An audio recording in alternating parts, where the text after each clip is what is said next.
Once again, welcome back to Talk GTs in the showroom series. I'm Dan Barufo, and I am a kid in a sweet shop. Right now, I'm going to decay my teeth on this. It's a Nissan Skyline GTR V-spec 2.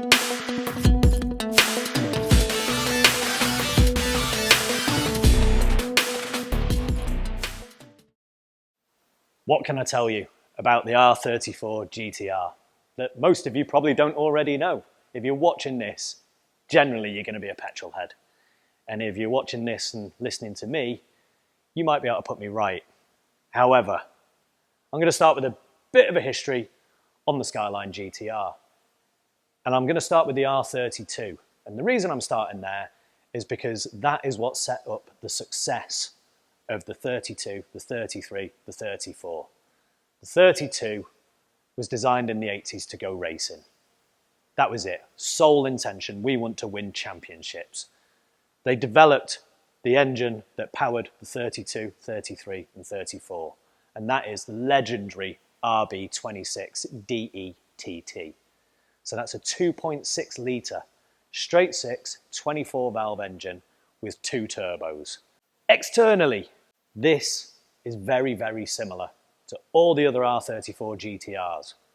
And that is no bad thing because, let's face it, this is one of the best looking, most aggressive, evil looking cars you will ever come across. This comes up in your rearview mirror. You are out of the way. One thing that they did do that hints to what lies beneath, because most of the changes are under the skin, is this gorgeous lightweight carbon fibre bonnet. You can even see the weave through the paintwork. Like an F40, it is fantastic. What we have in this bonnet, and this is part of the Aero package changes that separate the V-spec and the V-spec 2 from the base models, is you've got this NACA duct. Pop trivia, NACA was the American National Advisory Committee for Aeronautics. That committee went on to become NASA, and they designed this type of vent, which basically means you have space-age technology on your Skyline. There's another one of these underneath, directing cold air onto the diff. And that's basically it. This car, V-spec, stands for victory. It has a raft of changes on it that bring it closer to the race cars. Under the skin, this is all about directing airflow. That small NACA duct is part of that. You have a solid underfloor, pretty much, directing air. The car is 15 mil lower. If it's lower, less air can get underneath. What air does get underneath is channeled by a flat underbody and a diffuser in carbon fibre again.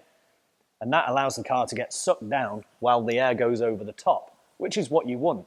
Air getting underneath a car is going to lift it. You don't want lift because lift is less grip. And grip is what this is about. With the 32 and the 33, you got a 5-speed gearbox, one of Nissan's own. With the 34, you got a Getrag 6-speed box, which is very, very, very strong. Off the back of that is the transfer case. The transfer case in this is controlled by its Atesa ETS Pro setup. This is all capital letters and it stands for things that I really can't remember at the minute, so Google is your friend on that one. But it's Atesa ETS Pro. Basically, it's a series of sensors and computers that allow this car to do what it does by controlling hydraulic pressures and clutch packs to send the power to the wheels that need it the most. On a standard 34, you've got a mechanical rear diff. On the V-spec and the V-spec 2, it's controlled. It's an electro-hydraulically controlled active differential.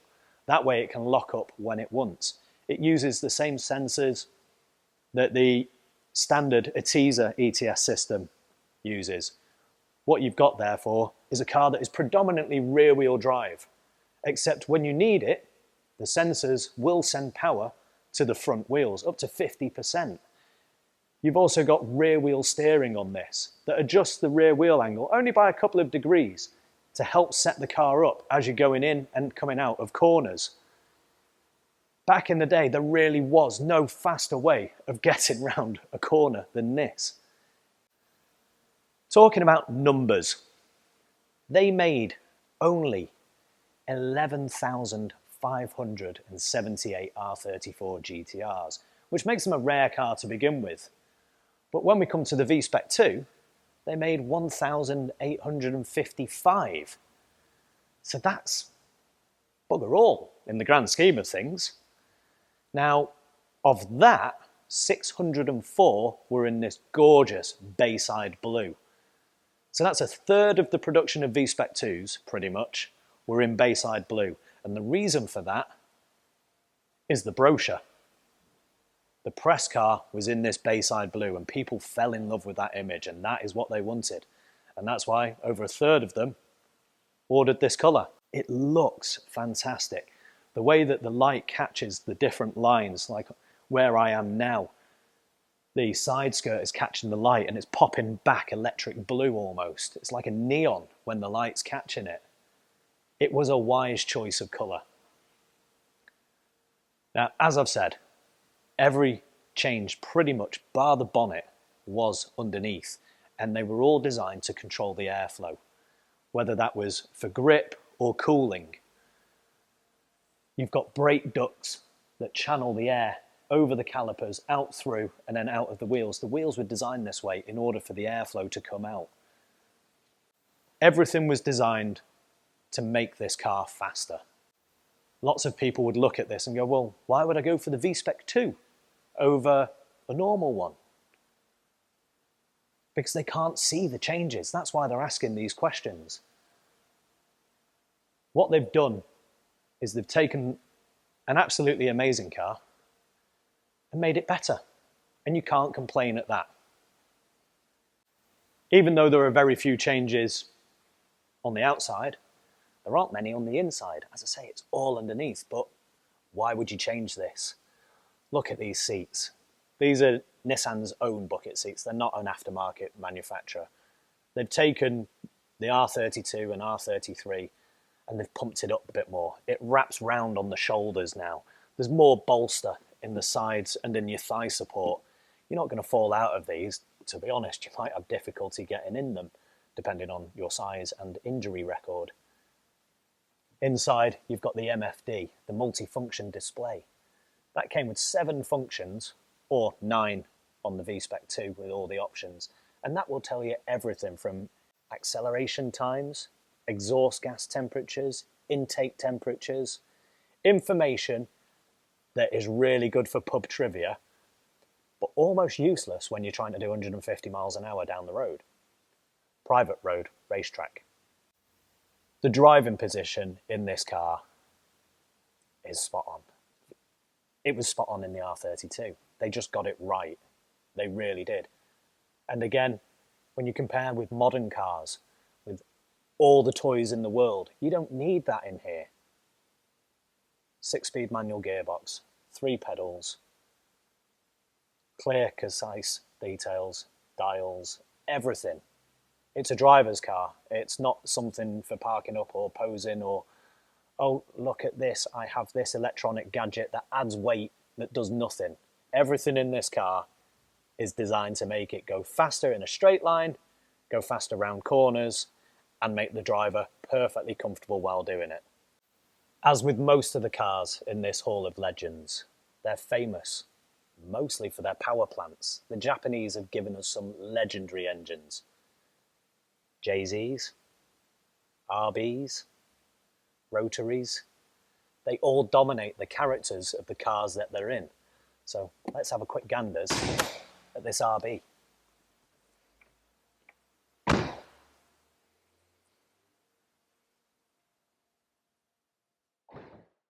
Now, this bonnet is so lightweight it might fly away. Oh, look at it, I don't know if you can see this, but you will. Carbon fibre. It's like diamonds for blokes. Made out of the same material as well, just carbon. But when you've got the weave and you've got the lacquer over it and it's constantly changing like a holograph, it's quite mesmerising. And then you know that it's lightweight. And then you know that that lightweight is making the performance of the car better. Anyway, underneath this gorgeous bonnet with that wonderful space-age NACA duct is the legendary RB26. I keep saying legendary about it, but it is. It won so many races that the original car that they put it into, the 32, got the nickname Godzilla because it destroyed everything in its path. So if you've got a basis of an engine like that, you literally stick with it. So many Nismo goodies on this. It's got the Nismo intake. Now, again, this is a composite thing. This is not molded plastic. This is composite. The contrast of this gorgeous deep red metallic on the rocker covers against the Bayside blue of the engine bay just sets it off. It stands out. These cars were built with one thing in mind, and that was to win races. Win on Sunday, sell on Monday. Which is weird because they won so many, but they didn't make that many of these cars. The R34s, as I say, 11,500. Compare that to the 32, which is over 40,000 cars. It makes this even rarer. Now, I've mentioned this engine officially had 280 brake horsepower, but unofficially, they reckon it was probably about 320. That's not where it ends, though. The best thing about this engine and this chassis is that your only limitations is how fat your wallet is. This engine can be built to some ridiculous horsepowers. 1,000, it has been done. They take them drag racing, they take them track racing.